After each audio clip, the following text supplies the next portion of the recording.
ซุงค่ะไม่ซุงกูก็ขนม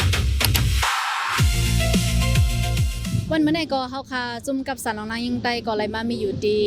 วันแห่งการลมฟาดปีนี้เนี่ยได้ก็เฮาค่ะมาจัดเฮ็ดอยู่ที่สถานีรถไฟเวียงเกียงใหม่ในนี่ค่ะเอาค่ะติมปีนี้ได้ก็เฮาค่ะได้เป็นอัมมีประกันสังคมอัมมันกึมนี่ค่ะเนาะประกันสังคมอันมันได้ก็ได้เป็นไว้รับห้อง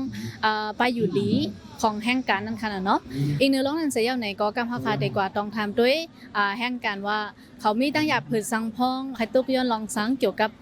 วันแห่งการวันมื้อในนั่นค่ะเนาะค่ะไม่สุงค่ะอีกหนึ่งที่เขาเป็นแห่งการก็นึงในค่ะเนาะมีปัญหาอย่างพองที่เขา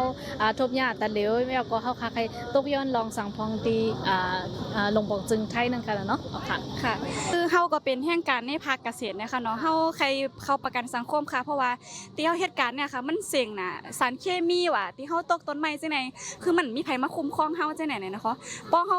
ไปสิทธิรักษาพยาบาลเฮาก็เสี่ยงหลายหมื่นนะคะเนาะมันการน่ะลงวัดลงไว้จังได๋ค่ะป้อมมีวัดมันก็เฮ็ดไรนั่นน่ะค่ะเนาะแล้วก็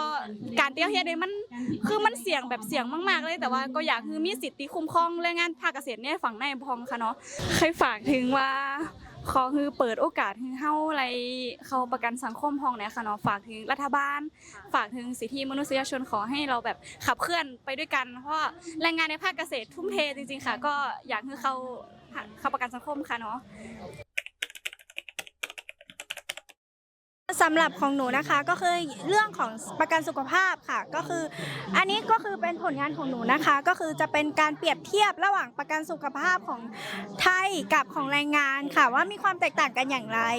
อย่างเช่นก็คือแหล่งเงินที่มานะคะของคนไทยก็คือจะมาจากรัฐบาลค่ะแต่ว่าของแรงงานก็คือเราต้องหาเงินแล้วก็จ่ายเองค่ะส่วนในเรื่องของการจ่ายเงินของคนไทยก็คือจ่ายน้อยหรือว่าฟรีค่ะแต่ว่าของแรงงานก็คือจ่ายหลายพันต่อปีเนี่ยค่ะแล้วก็เรื่องของสิทธิของคนไทยก็คือจะค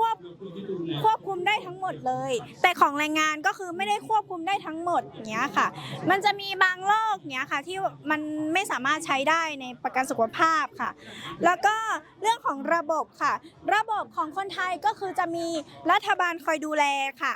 แล้วก็ของแรงงานก็คือจะมีกองทุนแยกเนี้ยค่ะแรงงานจะจ่ายในราคาที่สูงแต่ว่าไม่ได้ควบคุมทั้งหมดเนี้ยค่ะหนูก็อยากให้มันควบคุมได้มากกว่านี้ในบางโรคเนี้ยค่ะ